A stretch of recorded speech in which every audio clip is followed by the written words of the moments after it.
Chapter 2, Part 1, Reasons for a Conflict in General. We have already seen what a conflict is. Conflict is a clash of two or more views. These two views may be within a person or between two persons or two or more persons. The whatever be the number of persons is it is a clash of views. There may be two views or two issues opposite to each other. Then there would be certainly a conflict. For a conflict, there may be number of reasons. Reasons need not be 1, 2, 3 or 4, etc. It may be n in numbers. There may be even chain of reasons. There may be important reasons. There may be allied reasons. There may be actual reasons. There may be real reasons. There may be smoldering reasons. There may be triggering reasons. There may be lot of reasons. The reasons may vary in its magnitude also. The magnitude, size, nature of reasons and the number of reasons are completely different, and they may be in multiples for a single conflict. Sometimes a conflict may be similar between maybe two parties, two set of parties, or two set of establishments and the like. But reasons may be different. Reasons ought to be necessarily different. The first thing is that there may be number of reasons for a conflict. Second thing is that the reason for a conflict need not necessarily be one and the same or two or the same, even though a conflict is similar in nature. You may take an instance, a problem of an education.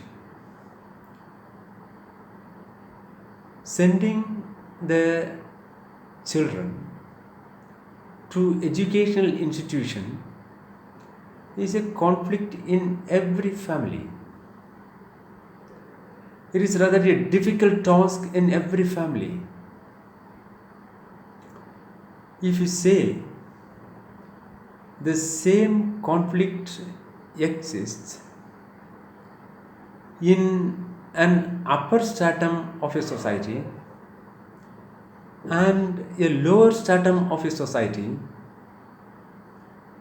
then the reasons prevailing on that conflict in the upper stratum of the society is different, and the people from the lower stratum of the society must be definitely different.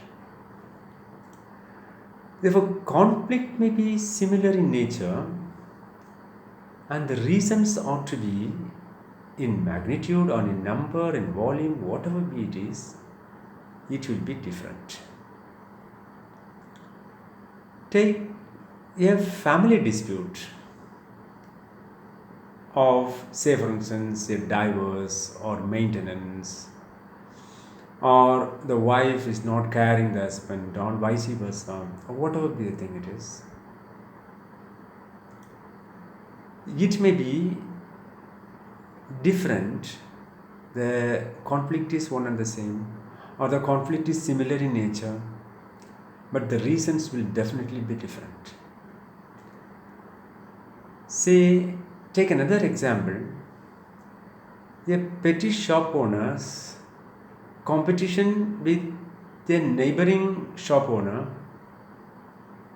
or a neighboring shop, will be definitely different from that of the trade competition between two mall owners. In generality, the conflict may be a competition in business. The reasons, its magnitude, its volume, its size, everything would be completely different. So we cannot put all these things in the same frame and think for solutions.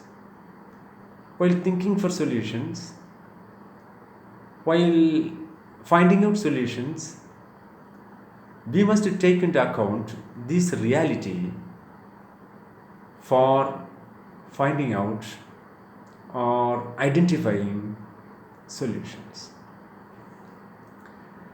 A small establishment and the problems of a wage for the workers will be also available, will be also certainly there in a small establishment.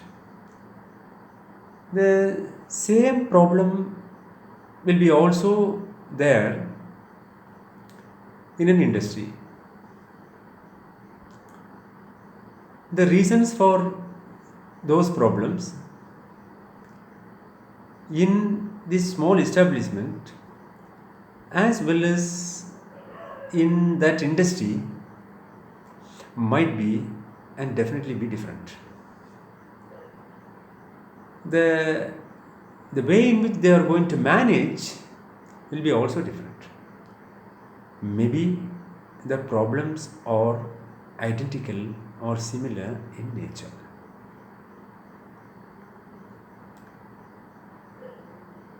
When you understand the thing in a bit detailed way, you may also need to know there may be actual reasons, there may be real reasons, and there may also be triggering reasons. What is actually particularly the difference between the actual reasons and the real reasons? The actual reason is the reason which is being given by the parties while narrating the facts. In one sense, it may not be the real reason. The real reason would have happened some 2 years back, and the actual reason would have been just before the occurrence has taken place. So the parties who are under emotional state can only say much about, or in a detailed way, the actual reasons only, or the reasons just before the incident has taken place. The mediator, by his wisdom, has to understand in a very detailed way by adopting his techniques of asking different questions, might be clarificatory questions or doubt clearing questions, etc.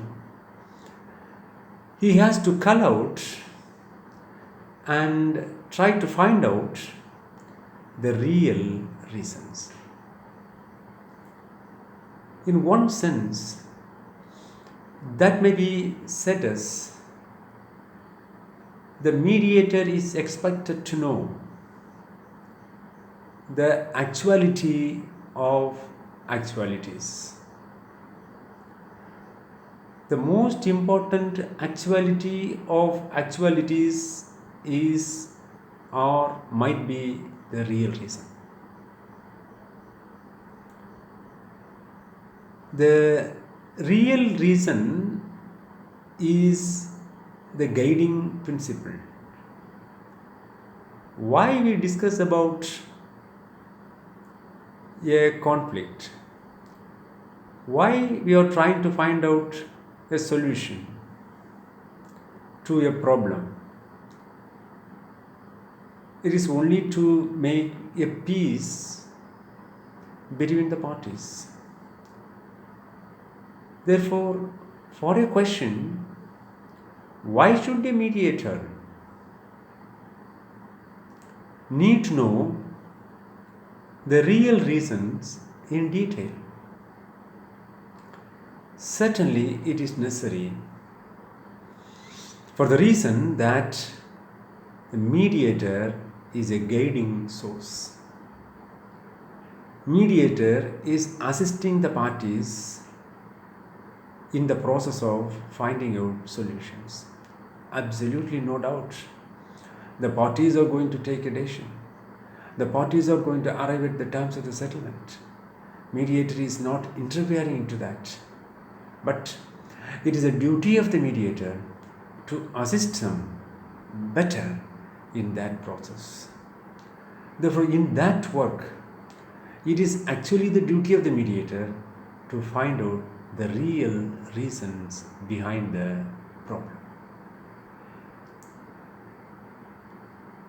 Reasons are the inducers at different stages for the reason. Say, for instance, a triggering reason is an inducer of the overt act. So we can go it in detail in later days. So, to the question whether the mediator needs to understand in detail, it is certainly yes. In a strong affirmation, I can say yes, because mediator is the best assistance. Mediator is the best assistant for the parties. So for that purpose, he needs to know the reasons well. I may illustrate a simple example so as to understand the real and actual reasons. Father and mother expand. One sister elder is well settled in India. One brother younger is well settled in America. A suit filed by the sister in India for partitioning the land of 1 acre. The actual reason stated by the parties for the partition of this 1 acre is that the father and mother begot this property and they passed away. Therefore, finding no other alternative, we filed this suit for partition. This is actually the reason for filing the partition suit. But is that the real reason? Okay, ultimately, if the property is divided into 50 cents and 50 cents,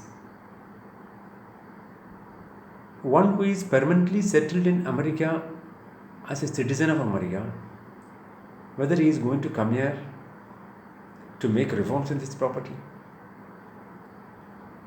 or a sister who is well settled in India, might be even nearby to this property, is she going to make improvements in this property?